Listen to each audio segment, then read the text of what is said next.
If you're broke right now, if every single day you're just thinking about how to survive until payday, I've got some bad news for you.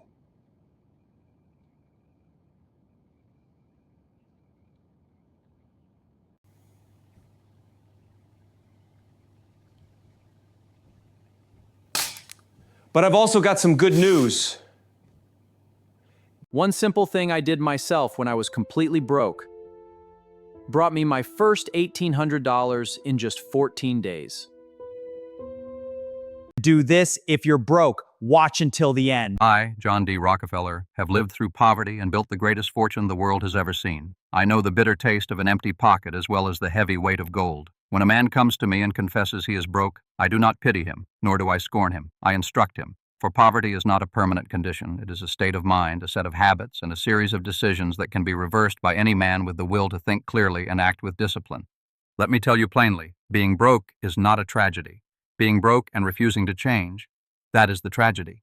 I have seen men with nothing in their hands rise to command empires, and I have seen men born into wealth squander every coin and die in debt. The difference between them was never luck. It was never circumstance. It was the manner in which they treated each dollar that passed through their fingers, and the manner in which they treated their own minds in the dark hours before dawn. I shall now tell you exactly what to do if you are broke. Not what to feel, not what to hope, what to do. For action, methodical and unrelenting, is the only currency that converts poverty into prosperity. The first and most essential matter is this: you must confront the truth of your situation with the cold eye of an accountant. When I was a boy of 16, working at Hewitt and Tuttle as an assistant bookkeeper for 50 cents a day, I kept a small ledger I called Ledger A. In that ledger, I recorded every single penny I earned and every single penny I spent.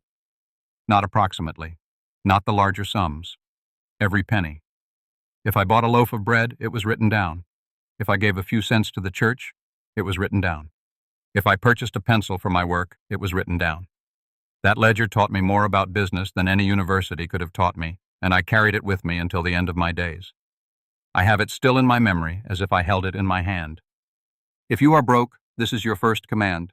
Begin your own Ledger A this very night.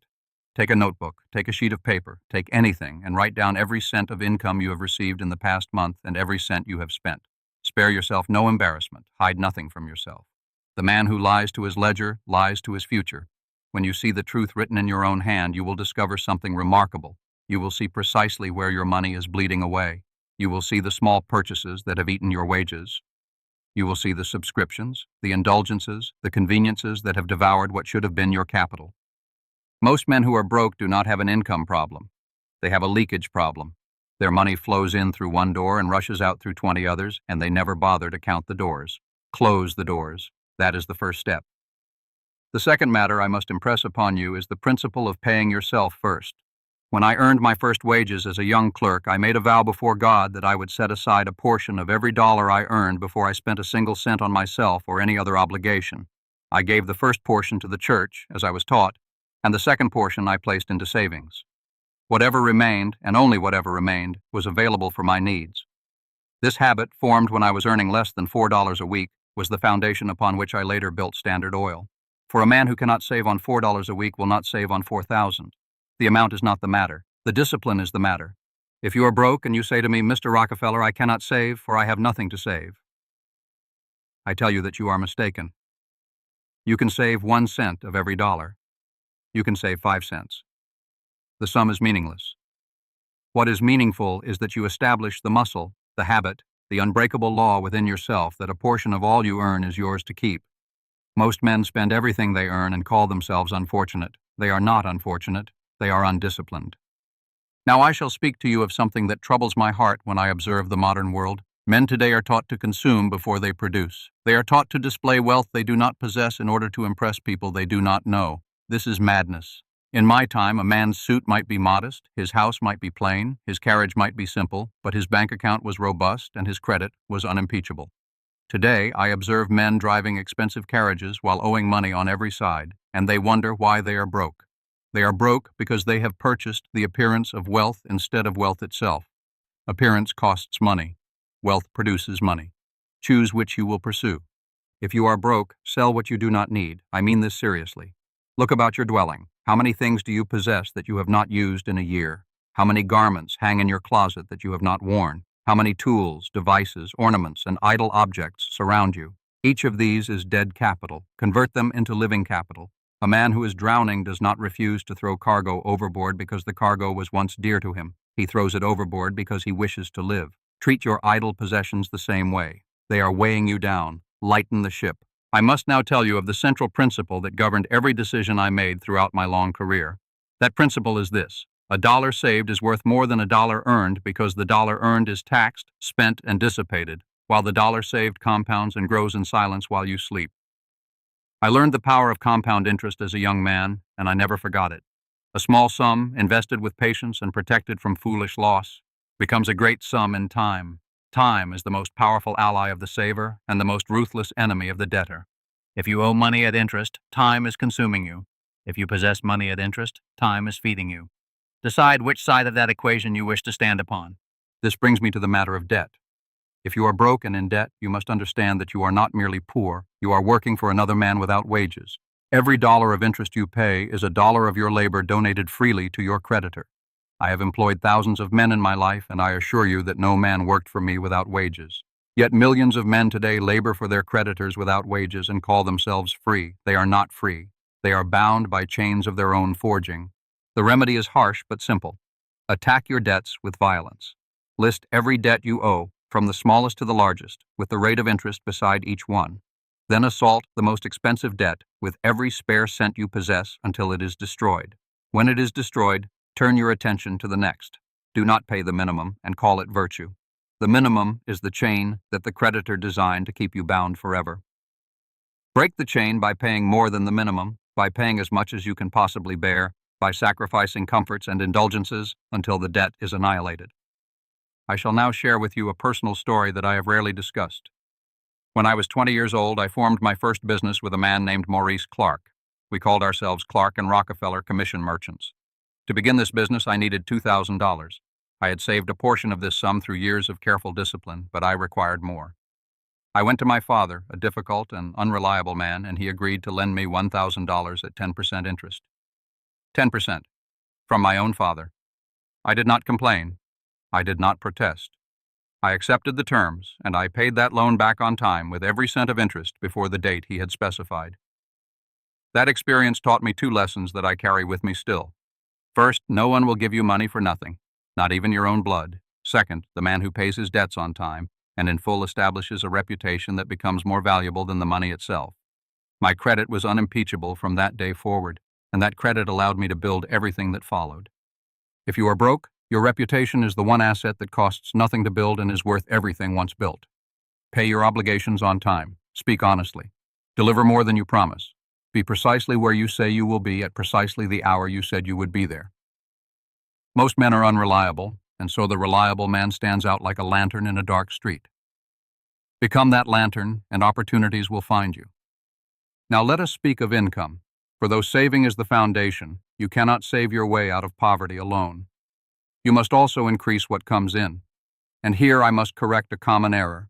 Men who are broke often believe that they need a different job, a better job, a higher paying job, before they can begin to improve their condition. This is mostly false. What you need first is to extract the maximum possible value from the position you presently occupy. When I worked at Hewitt & Tuttle, I did not perform the duties assigned to me. I performed those duties and then I performed more. I studied the business. I learned every aspect of it. I asked questions of every man in every department. I understood the freight rates, the insurance practices, the commission structures, the bookkeeping methods. By the time I was 19, I knew more about that business than men twice my age. And when I left to begin my own enterprise, I took with me an education that could not have been purchased at any price. If you are broke, your present occupation is your university. Treat it as such. Arrive early, stay late, learn what is not required of you, understand the entire enterprise, not merely your small corner of it, make yourself indispensable, and then make yourself promotable, and then, if your present employer will not reward your value, take your value elsewhere, where it shall be properly compensated. A man who has truly mastered his work is never permanently broke, for his skills will always find a market. But I shall go further. The man who is broke must also seek additional streams of income beyond his primary occupation. In my own life, I never relied upon a single source of revenue. From the earliest days, I sought to diversify. I invested small sums in side enterprises. I lent money carefully at interest. I bought interests in modest ventures that other men overlooked. Each of these streams was small at first, but together they formed a river, and that river became the ocean upon which Standard Oil eventually sailed. In your own time, the opportunities for additional income are greater than they have ever been in human history. A man can perform labor with his hands in the evening. A man can sell goods or services through means that were unimaginable in my era. A man can teach what he knows to others who wish to learn. There is no excuse, none whatsoever, for a man of sound mind and body to possess only one stream of income. If your single river runs dry, you starve. If you possess 10 streams, the loss of one is an inconvenience, not a catastrophe.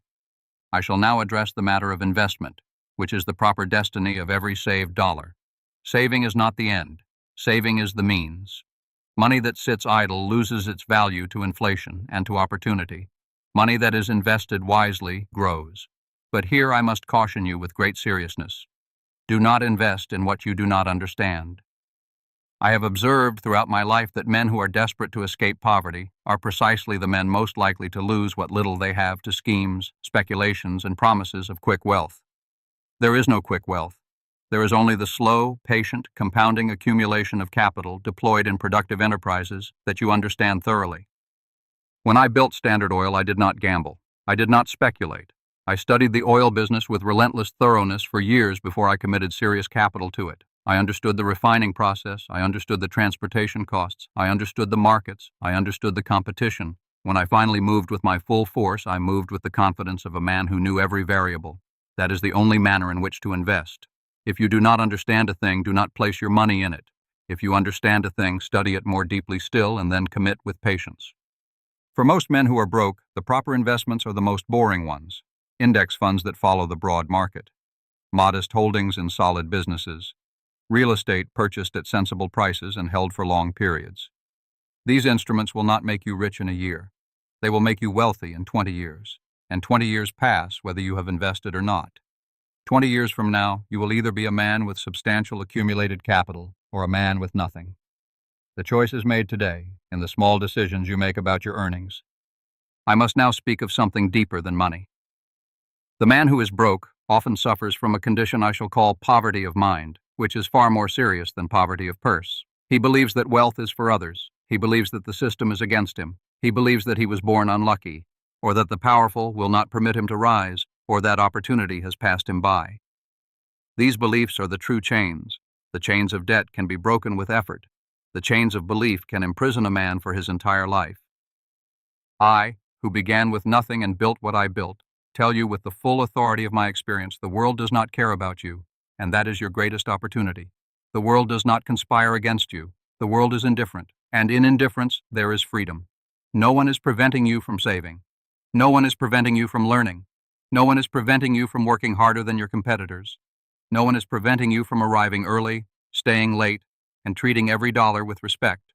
The doors are open. They have always been open. You must walk through them. If you tell yourself that you are broke because of others, you have already lost. If you tell yourself that you are broke because of decisions you have made and decisions you can change, you have already begun to win. Take responsibility for your condition. This is not cruelty. This is the only path to freedom. The man who blames others has surrendered his power to them. The man who accepts responsibility has reclaimed his power and may now use it. Let me share another lesson from my own life. In the early years of Standard Oil, I encountered a competitor who undercut my prices severely, attempting to drive me out of business. Many men in my position would have responded with anger, with public denunciation, with desperate measures. I did none of these things. I examined my own operations with fresh eyes. I asked myself, how can I produce kerosene more cheaply than this man? How can I reduce my costs so that even at his low prices I shall still profit? I did not curse my competitor. I improved myself. Within a year, I was producing at costs he could not match, and he was the one driven out of business, not I. Apply this lesson to your own life.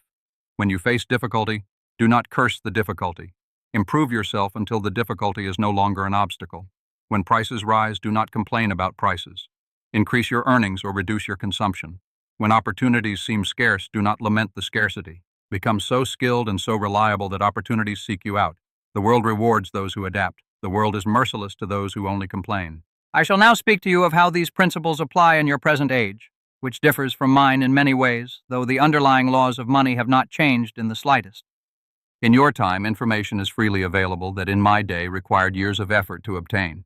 A young man may learn finance, accounting, investing, and business operations from his telephone in the evenings without paying a single coin. This is an extraordinary gift, yet most men squander this gift on entertainments and trivialities. If you are broke and you possess the ability to access the accumulated knowledge of humanity through a device in your pocket, and you do not use it for your improvement, then you are not merely broke. You are wasteful of the greatest opportunity any generation has ever been offered. In your time, the cost of beginning a business is lower than it has ever been. In my day, to begin in oil refining required substantial capital for facilities, equipment, transportation, and labor. Today, a man may begin enterprises with a small device and an internet connection, reaching customers across the entire world from his kitchen table. The barriers have collapsed. The excuses have evaporated. If you are broke and you are not at least exploring some small enterprise of your own, you have refused a gift that my generation would have wept to receive. In your time, the temptations to spend are also greater than they have ever been. Every device, every screen, every street is designed to extract money from you through engineered desire. You must develop a fortress within yourself against this constant assault. Recognize that those who urge you to spend are not your friends. They are your competitors for the limited resource of your income. Treat their messages with the suspicion they deserve. The man who can sit calmly while advertisements scream at him to consume is a man who is building wealth. The man who responds to every urge is a man who will always be broke. In your time, the practice of meticulous record-keeping has become easier than ever before, and yet fewer men do it than in my day. There are tools that will track every cent of your spending automatically. Use them. Review your finances each week as I reviewed mine. Know your numbers. A man who does not know his numbers is not a man in command of his life. He is a passenger. Now I shall give you my final and most important instruction, for everything I have said until now means nothing without this last principle. You must begin today, not Monday, not when conditions improve, not after the holidays. Today, this very hour. The man who delays his discipline by a single day shall delay it by a year, and the man who delays by a year shall delay it forever. Time does not return. Each day you remain broke without acting is a day stolen from your future wealth. Each day you act, however small the action, is a day deposited into your future fortune. Tonight before you sleep, do these things. Take a piece of paper and write down every cent you owe and to whom. Take another piece of paper and write down every cent you possess. Take a third and write down every cent you earned in the past month and every cent you spent. Look at these 3 papers honestly. They are the map of your present condition.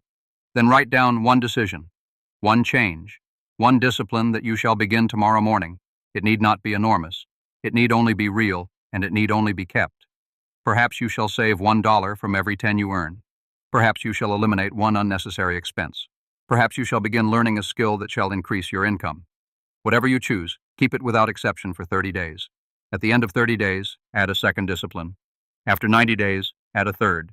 After a year, you shall be a different man, in different circumstances, with a different future ahead of you. I, who began my career at 50 cents a day, who paid my own father interest on a loan, who built an enterprise that touched every corner of the earth, tell you this with complete certainty. There is no man so broke that he cannot begin to rise tonight, and there is no man so wealthy that he cannot fall to ruin if he abandons these principles. Wealth is not a gift bestowed upon the lucky. Wealth is a structure built brick by brick, each brick representing a decision made and a discipline kept. You may begin laying bricks tonight, or you may continue to stand in the rubble of your present condition. The choice belongs to you, and it has always belonged to you. Do not weep for what you do not have. Do not envy those who have more. Do not curse the conditions of your birth or the difficulties of your path. These are wasted emotions, and the man who is broke cannot afford waste of any kind, neither of dollars, nor of hours, nor of mental energy. Channel everything you possess, every coin, every minute, every thought, toward the building of your future. Be ruthless with your time. Be exact with your money. Be honest with yourself. Be relentless in your improvement. Be patient with your results. The world has produced no shortage of broke men. It has produced very few who refuse to remain broke. Decide which kind you shall be.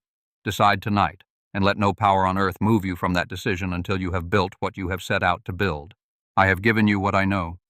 The wisdom is now yours. The action is also yours. I cannot save a man who will not save himself.